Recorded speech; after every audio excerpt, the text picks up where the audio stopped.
할렐루야. 오늘 우리에게 주시는 하나님의 말씀은 구약성경 하박국 2장 20절의 말씀입니다. 하박국 2장 20절 말씀 받들어 봉독하겠습니다. 오직 여호와는 그 성전에 계시니 온 땅은 그 앞에서 잠잠할지니라 하시니라. 아멘.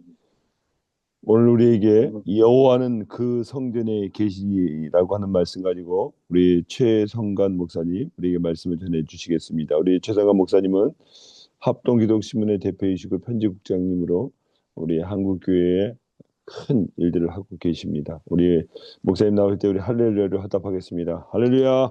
환영합니다, 목사님. 반갑습니다. 오래간만에 뵙겠습니다. 요즘 한국 교회 안에서 정치권과 이 대립하면서 교회 폐쇄법이라는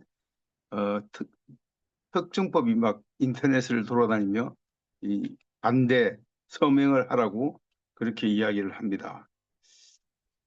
그래서 자세히 봤습니다. 문구를 보니까 특정 종교, 특정 집단을 상대로 하는 그것은 없고요. 단지 설립 목적에 의해서 그 목적에 부합되지 않는 활동을 하면 그 단체를 폐쇄하겠다. 이것이 이제 가장 민감하게 받아들이는 것은 교회예요. 교회가 그만큼 취약하기 때문에 그렇습니다. 목사님들이 너무 예민하든지 장로님들이 너무 예민하든지 그래서 이걸 막 돌리는데 저도 이 사항을 가지고 어, 우리 동기들한테 우리 동기들한테도 막 단톡방에 한 3, 400만 들어와 있는데 거기서도 토론이 벌어졌어요. 그러니까 내가 물어봤어요. 이것을 말씀하시는 겁니까? 이것이 종교 폐쇄법입니까? 그랬더니 아무도 대답을 안 해요. 아무도 대답을 안 해요. 그러니까 이 사단이 한국 교회를 흔들기 위해서 가장 취약점들을 지금 하나씩 하나씩 찾아가고 있다. 이렇게 말합니다. 그 이유가 뭘까? 저는 현장에도 있고 뭐 제 머릿속에 있고 성경도 보고 설교도 준비하는 사람인데 현장을 자주 유심히 보죠. 기자니까. 그래서 저번에 그 손현보 목사, 옥하는 목사 몇몇 분이 주도한 12.7 기도가 있었습니다. 우리도 같이 예배하는 분들과 같이 갔죠. 그 10.7 예배하면서 우리는 광화문 쪽으로 못 가고 서울역에 있었는데 저는 그것이 예배라고 생각하지 않았습니다. 행사라고 생각했습니다. 예배 드리는 자가 없어요. 교회 피켓을 들고 노예 피켓을 들고 여행자들 인솔하는 가이드처럼 끌고 다니면서 어디가 예배고 어디가 찬양이고 잘 모르겠더라고요. 어, 그 일이 있은 다음 한 달 조금 남짓해서 윤석열 대통령께서 계엄을 선포합니다. 나는 이 양반이 왜 그 시점에서 계엄을 선포할까? 이건 제 기자의 촉감으로서 분명히 묵상을 해보면 12.7 기도와 관련이 있을 것이다. 그렇게 생각을 했습니다. 윤석열 대통령이 무엇을 믿고 아무 그 세력도 없이 군 세력도 없이 이렇게 계엄을 했을까? 계엄을 하면 다 따라갈 줄 알았나? 따라간다면 혹시 그 12.7 기도의 영향이 태극기 부대와 함께 자기를 지지할 줄 알고 그렇게 하지 않았나? 그렇게 생각합니다. 그 이후부터 한국교회는 몇몇 중심 지도자들이 어, 교도소를 갇히죠. 손현보, 전광훈, 뭐 또 같은 수색받은 큰 어른도 계시고요. 이걸 종교 핍박이다. 선거법 위반이다. 이렇게 말을 합니다. 아무튼 지금 한국교와 대한민국은 이전에 볼 수 없었던 엄청난 혼란과 엄청난 다툼이 일어나고 있습니다. 지금은 뭐 거의 다 민주당 세력이 엄청 지지를 받고 국민의힘 사람들은 조금 힘들어하죠. 저도 지금 상태에서 민주당을 찍을 것이냐, 국민의힘을 찍을 것이냐, 아무도 안 찍으랍니다. 그만큼 혼란스럽다는 것입니다. 몇몇 목사님들이 구속되고 출석하고 또 다시 구속하는 걸 보고 교회 교회를 핍박한다고 트럼프까지 고발된 상황이 고자질이 된 상황이에요. 그래서 트럼프도 한마디 하고 넘어갔는데 지금 한국 교회가 빠지는 사람도 있고 숫자가 깨지는 사람도 있고 방황하는 사람도 있고 어려운 상황이 말도 안 되는 상황들이 있습니다. 말도 안 되는 상황이.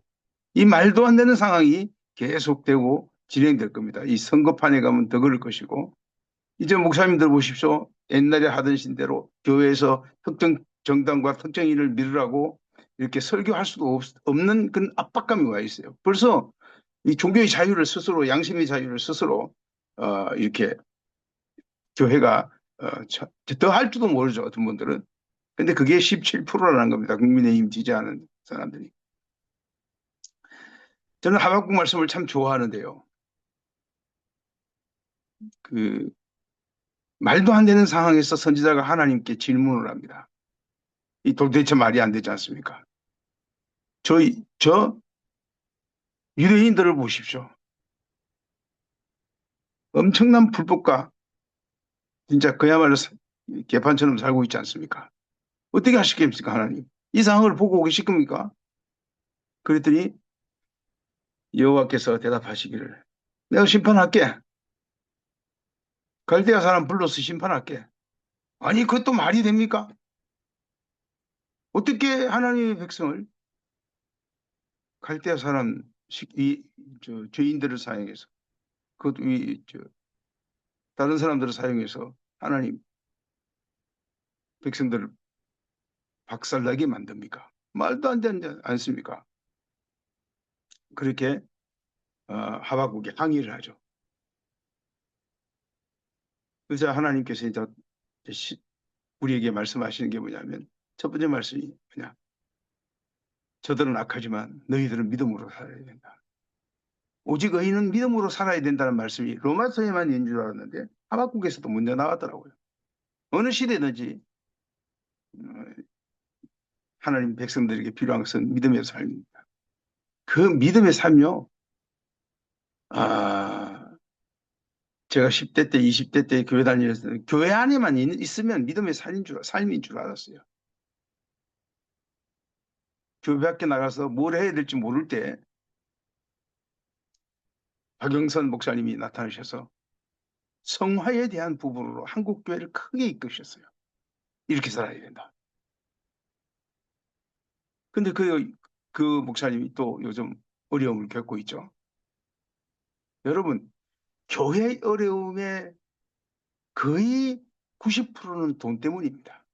모든 교회의 다툼, 하나님을 위해서 거짓말하지 말라 그래요. 싸우는 놈들이 무슨 하나님을 위하여 싸웁니까? 진리를 가지고 싸워야죠. 응?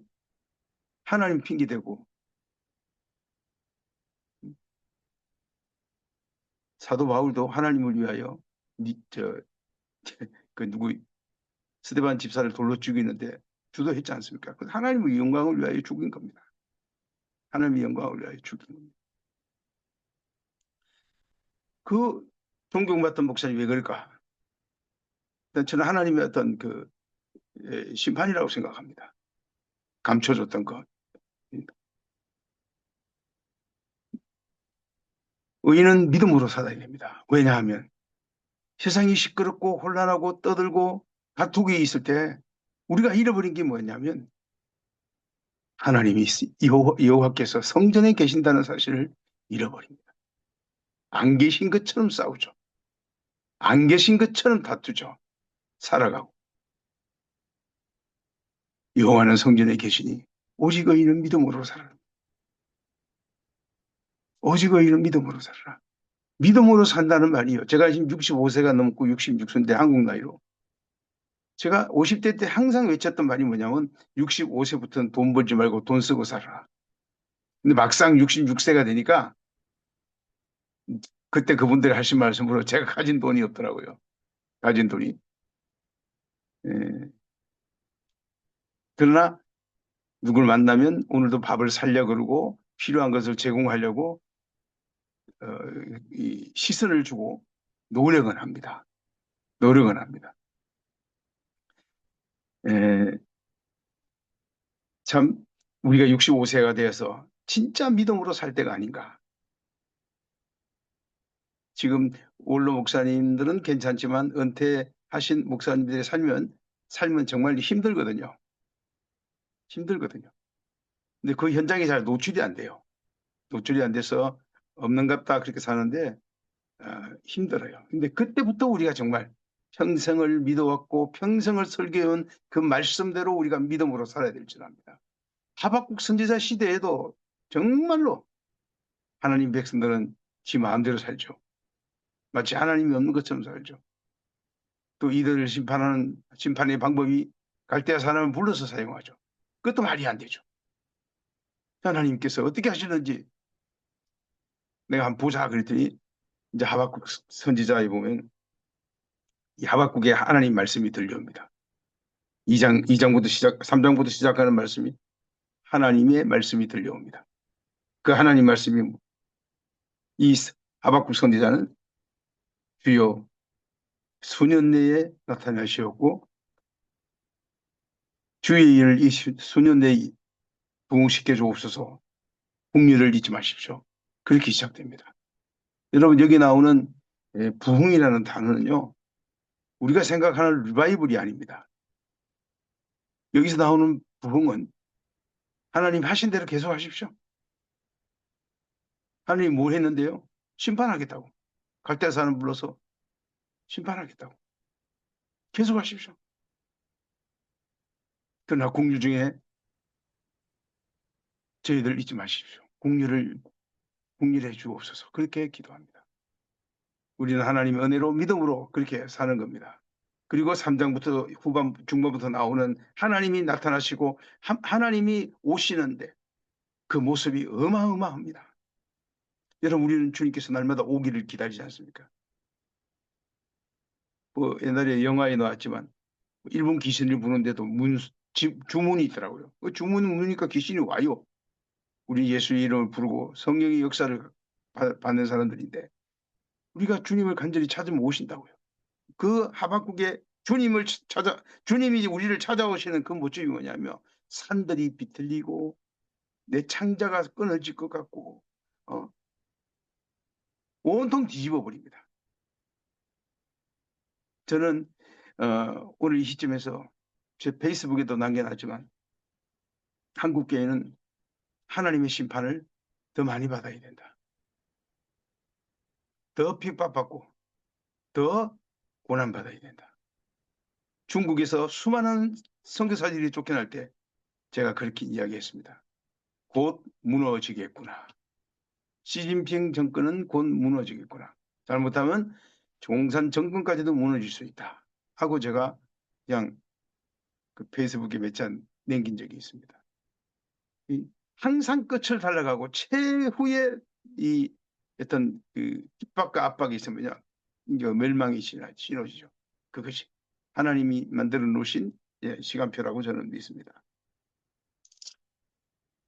그렇게 하나님이 일어나시니까 하박국이 나중에 그러잖아요.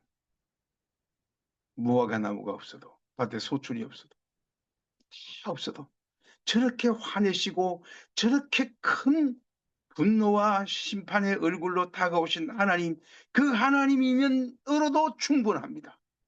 그렇게 때리십시오. 그렇게 저희들을 혼내주십시오. 회초리를 대십시오. 그것이 우리가 사는 방법입니다. 우리가 이들에게 하나님에게 맞지 않으면 누구한테 맞겠습니다. 세상에서 집밥힘 받고 맛이 없어 버려지고 빛이 없이 어두워져 버리는 그런 존재가 되지 않겠습니까? 저는 저번에도 한번 설교했지만 소년보 목사가 구속되었을 때 그는 잠을 잤을까? 즐거워했을까? 그 핍박을 하나님의 핍박으로 받아들이고 어떻게 했을까? 교인들은 또 어떻게 했을까? 교회는 베드로가 옥에 갇혔을 때 베드로는 잤어요. 잤어요. 교인들은 데모하고 성명 발표하고, 예, 하나님의 방법은 온전한 하나님의 방법은 아니라고 봅니다. 나오자 손배 목사가 나오니까 이제 정광훈 목사까지 들어갔죠. 여러분, 에, 아마 하나님께 한국 교회가 계속 숫자가 줄어들고 통계에서 빠지고 뭐 그렇게 한다는데, 우리는 그것이 하나님의 심판이고 하나님의 어떤 직존이라면 우린 그것을 좀 더 맞아야 되고 좀 더 부담해야 되고 좀 더 얻어 터져야 됩니다. 그 증거가 뭐냐? 박영선 목사의 사건, 김문은 목사의 사건, 여러 사건 저런 사건입니다. 감춰 있었던 것을 하나님이 드러내기 시작하는 겁니다. 그 부분이 목사로서 제일 두렵죠. 두렵죠. 자, 개인적인 범죄야 하나님께서는 크게 하시지 않는 것 같아요. 그러나 이 제가 공동체적인 범죄가 되었을 때는 하나님이 또 손을 내는 경우도 많습니다. 교회 분쟁이 있습니다. 교회 분쟁이. 그럴 때 막 싸우잖아요. 하나님은 무관심이에요. 왜 대답이 없으니까 하나님 우리가 이렇게 기도하는데 안 됩니까? 저 나쁜 새끼들 막. 근데 싸움이 끝나면 하나님 손대더라고요. 어떤 놈이 교회를 해친 놈이고 어떤 놈이 내 영광을 가린 놈인지를 하나님 싸움이 끝나니까요. 법정 싸움, 총회 싸움, 뭐 재판국 싸움 다 끝나니까 하나님이 한 놈씩 한 놈씩 치더라고요. 두 가지 큰 이슈에 하나는 공군 가지고 튀어먹은 놈, 두 번째 교인을 해친 놈. 이런 사람들을 하나님 반드시 자식 3명 날라간 사람도 있고요. 진짜로요. 교회 2번 팔아먹고 자식 3명 날라간 사람도 있어요. 여러분, 저도 목회를 안 하기 때문에 언제나 온전한 모습일 수 없습니다. 그러니까 하나님께 제가 하는 가장 그 하나님께 짓지 않으려고 하는 범죄가 뭐냐면 교회 돈에 손대지 말자. 교회 돈에 손대지 말자. 공금에 손대지 말자. 난 너무 무서워요, 그게. 그게. 저 개인의 일탈에 대해서 하나님께서 일일이 다 체크하시겠지만 그것보다는 공금에 교회를 해지게. 제가 누구를 도와주고 이렇게 하면요. 누가 교회인지부터 봅니다. 누가 억울하게. 요즘 장로님들이 많이 우리 교단에서 면직당하고 제명당합니다. 제가 조금이라도 힘이 될 수 있도록 노력하고 있습니다만 세 박자가 맞아야 되는데 잘 안 맞아서 주춤주춤합니다. 사랑하는 우리 동역자 여러분, 우리에게 필요한 것은 그리스도의 더 강력한 권세와 능력이 아니라 어쩌면 진정한 부흥, 여호와는 그 계시니 성전에 계시니 너희는 오직 믿음으로 의인은 오직 믿음으로 살아나는 그 말씀이 오늘 우리 시대에 정말로 필요하지 않을까요? 하나님은 그 성전에 계십니다. 우리에게 믿음으로 살 것을 요청합니다. 하나님이 일어서십니다. 하나님이 손대실 겁니다. 기도하겠습니다.